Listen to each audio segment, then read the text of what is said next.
Yeah. So this is really interesting. And by the way, I was featured on a weekly program that actually had their 900th episode. I'm sorry, 400th episode, 9-year anniversary. They invited me to be on that show. It was called the Crowd Forecast News. And I was on there with some other trading teachers that I've known for almost 2 decades.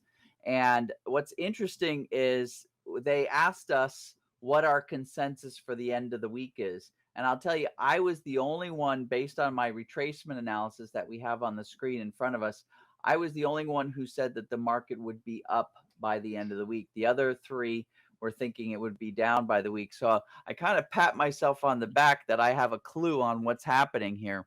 But because these are some really seasoned traders, I know that they're quite successful.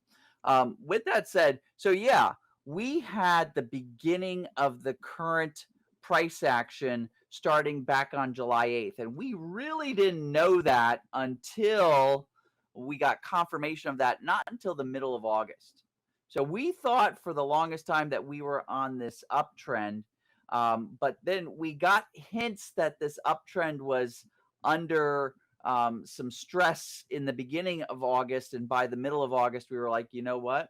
It turns out that we've actually been secretly starting to go sideways, if not down. And we weren't sure, but now I'm sure. Here's what happened. When we had this pullback right here, starting on July 31st and going all the way to the confirmed closing bottom on August 18th, this closing bottom surpassed the most recent move that we had. So that kind of ends that uptrend that we were in. But in addition, it fell short of what we would expect a downtrend to be. It fell into a range that would be more characterized by sideways movement. So the question is will that continue? So we've already been on our move. We call this a range contraction move because now we would think that we would be in a downtrend. And so whenever you have a move that's opposite the overall kind of medium to long duration channel move, you call that a range contraction. And so this range contraction move, if it was going to be a downtrend move, it would have stopped in this pink zone. And as you can see, as of the Wednesday, it for sure didn't stop in the pink zone. It went into this orange zone. So this orange zone is where we would stop and reverse back down if we were in a sideways choppy market. So now we've got our one move down here that gave us belief that we're in a sideways choppy market, right?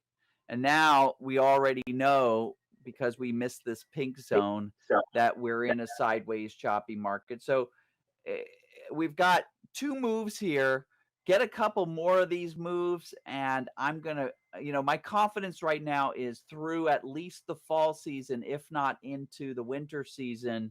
We're going to have sideways choppy, and my confidence is about 60% right now. But if we get a couple more moves like this, my confidence will be more like 80% going all the way into the spring, that we're just going to kind of hang out here in this zone somewhere between about 4,350 and 4,600.